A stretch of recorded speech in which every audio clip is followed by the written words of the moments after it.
My personal release was, I guess you could call it, an overnight success, but music itself as a career is definitely a journey. I never doubted my choice of making music. I may have doubted the music industry at times, but I never doubted the music or my love for the music.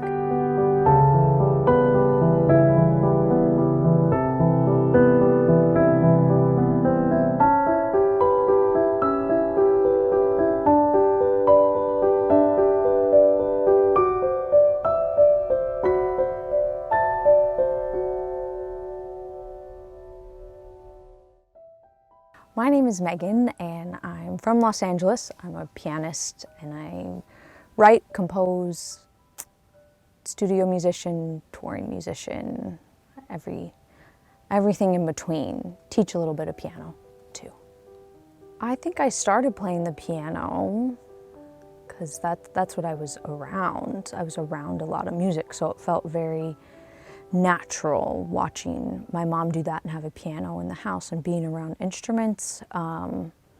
Probably just being drawn to the piano. It seemed interesting and challenging in a way, and just gravitating towards that. And then once I learned how to play, it was just, that was it. The rest was history.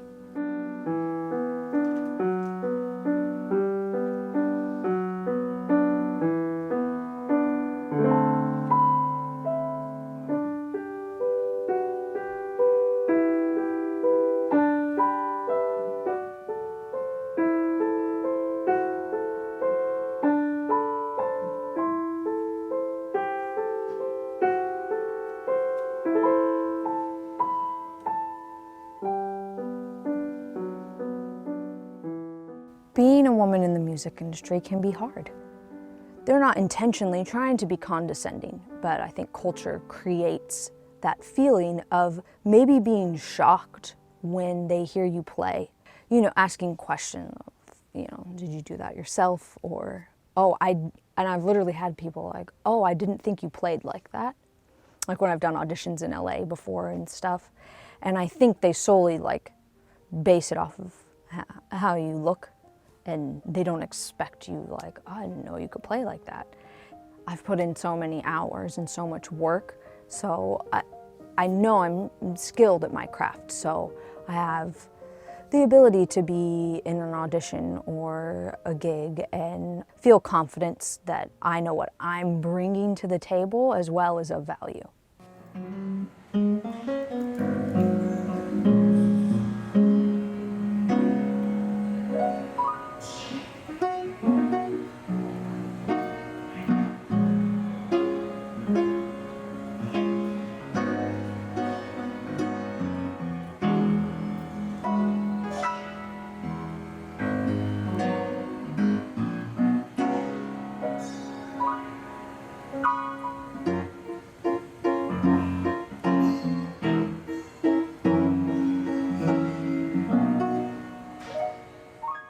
So the first release that I did officially, both the songs have now over 1 million streams, and they reached together over 1 million streams in under a month. So it was very exciting, kind of shocking, because I think sometimes you hope for the best with your music, but you just want it to be out there for people to hear and listen. But each one of those streams is a person. So it's like, wow, that many people have listened to these songs. So to me, I think it's satisfying to think of it as an overnight success, but I really, in terms of my musical journey, wouldn't think of it as an overnight success. I mean, I've been studying since I've been a little girl, privately and institutionally, universities, and just like the music industry in LA is something to tackle. There are like massive highs and massive lows, and I've played arenas that seat, upwards of 10,000, 15,000, 20,000 people.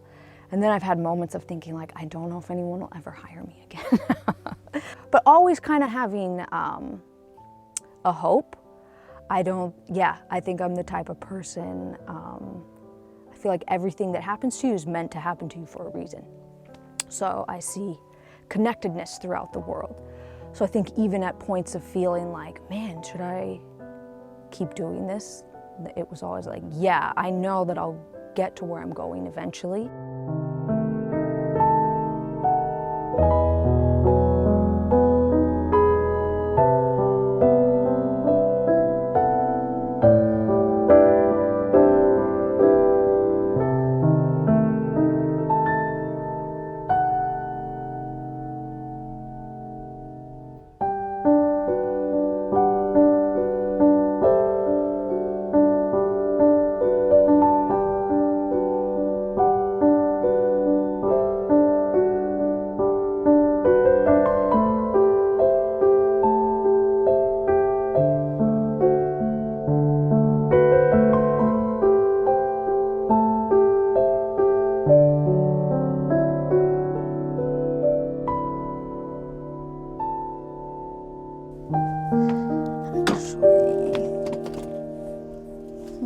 Let me do one thing.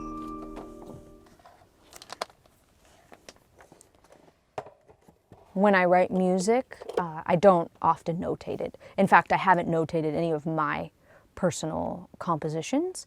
I build it based off of some of the voice memos I've had, but often if I have an idea, I'll just sit down and play the whole piece through, and then maybe make little tweaks after.